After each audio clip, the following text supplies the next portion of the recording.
Onward, the caravan hovered across bridges, past stadiums, and into the sprawling metropolis, a glimmering labyrinth of impeccably polished mirror and glass. Construction materials within the districts were heavily restricted.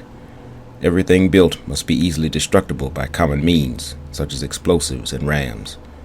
The rebels were constantly on the lookout to fortify their underground bunkers, which they did so with multiple layers. Though this technique was quite durable, it was nothing like an apartheid gate, which could withstand a direct blast from an EP rifle. Roads had already been blocked off by local police and risk eaters. They littered the corners of every street, their faces like that of the eternal sentinel. The risk eaters, those people who sought to prevent chaos and destruction by severing the head before it spoke. Their unique training made them sensitive to the mood of a crowd, to assess the threat level of multiple enemies in an instant, enabling them to defend their VIP from punishing onslaughts. There existed little the risk eaters could not defend their target from. They were waved through dozens of frozen intersections until they came to a heavily guarded parking garage where the symposium was being held. They all piled out, with Deicide being pushed to the side until he and the Abyss were all that remained inside of the car.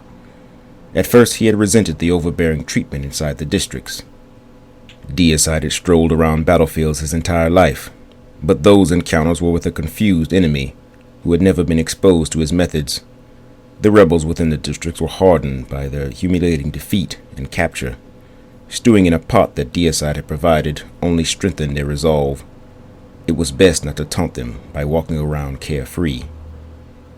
Deicide emerged from the hovering vehicle and allowed the Abyss to return as an accessory to his uniform, a cape which draped over most of his form, touching ground and spilling about on the floor around him. He joined Destra and Sinestra as they filled him in on the details of those who would be approaching him. He could not afford to pause every time he wished to check figures from his amanuensis. His entourage scanned the area once more and then fell on Deicide. They walked up a red-carpeted ramp until they were in a lobby filled with hundreds of representatives from each county and even more security. A few of Deicide's staff began to fan out, while the oldest and toughest-looking eaters remained by his side. They pushed further into the banquet hall, where refreshments were being served. It was there that his group was approached by the chief executive of the district, President Holgren, just one of the political figures which gave the illusion of democracy within the district. Deicide grabbed hands with the tall man. Both smiled as they were photographed, but Deicide's edged teeth and scarred face gave him a sinister quality. The Abyss also did not photograph well, even though she had formed herself into a silky cloth. The digital image would be that of a moon-eyed wraith hugging the neck of Deicide. Of course, any civilian media would have this creature edited out. Even on some of the archive footage of Deicide, the Abyss was always altered to somehow be more endearing, more cartoonish, though everyone knew what she could do and how she would do it. "Welcome to Altera, Lord Deicide," Holgren said, unnerved by Hellmouth and the Great White, as they loomed on either side of their captain, werewolves beside the wolf god. "Thank you.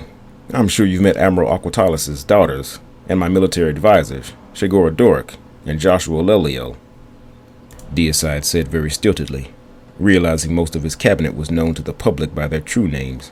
He continued on, greeting, smiling, and chattering with politicians whom he would never again meet, whether the district was accepted or not. All were trying to cull his favor for pet projects which had little to do with Yolopal's mission.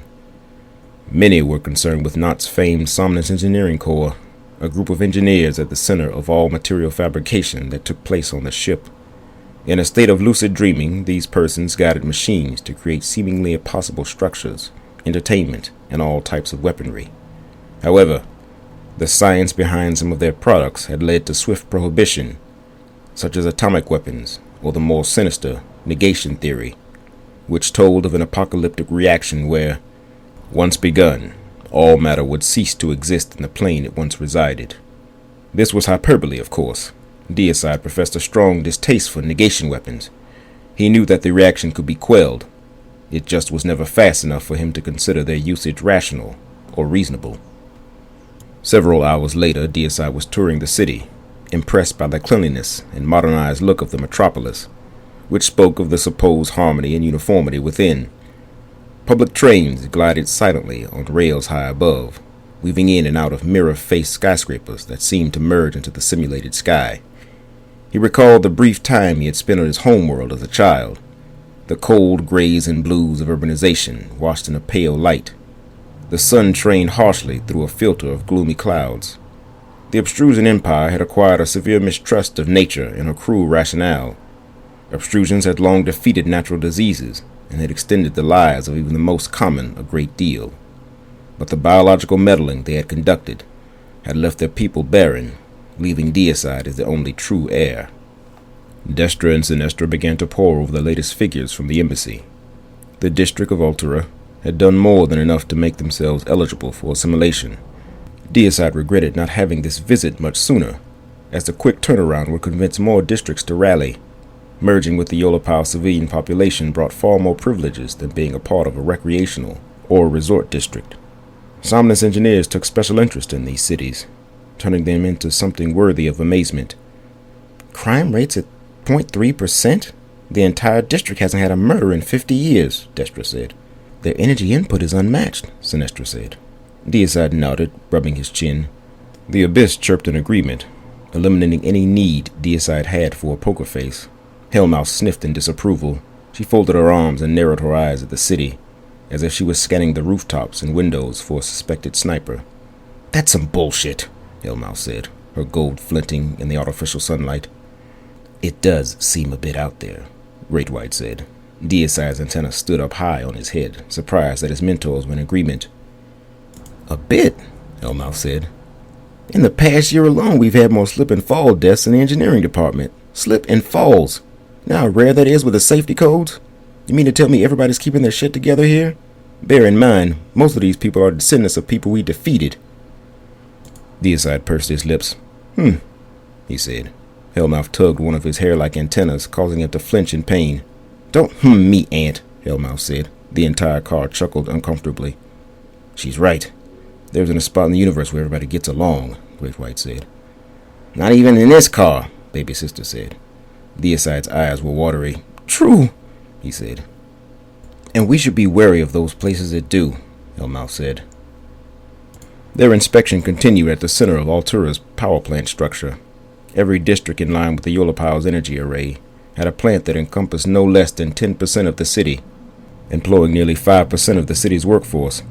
Though many other citizens took up careers in countless industries, they all, in some fashion, aided the city's overall productivity. If every road led to Rome, then every drop of effort flowed back to the Yolopal.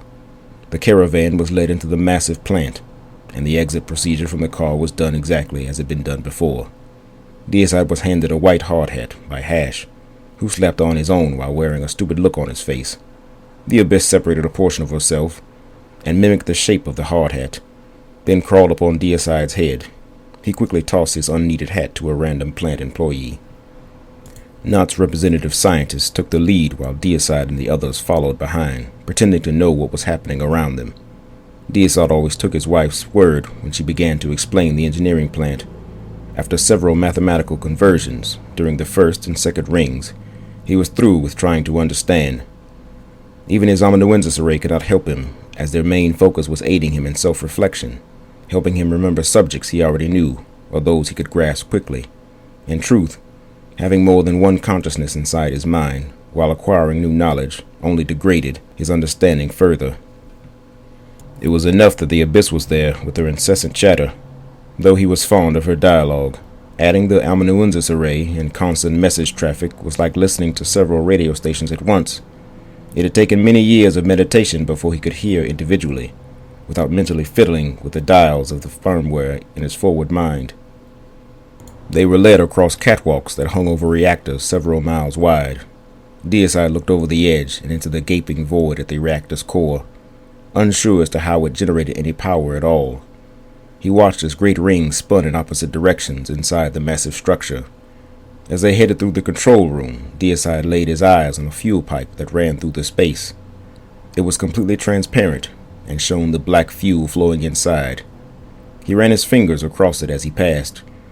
They arrived in front of the fuel treatment plant, where everyone except Deicide was told to don masks as a precaution. This material had been treated, but it was not yet inert. The scent of this place was like a syrup-laden gasoline. It turned the stomachs of those new to its odor. Deicide breathed in deep as baby sister groaned and threw her head back in disgust. Even Hellmouth and the Great White, who had done many of these visits, showed their displeasure at the smell. The Vestas material did not begin to stink until after certain chemicals had been added. The Abyss, however, had no smell at all. Not that anyone other than Deicide wanted to be close enough to try.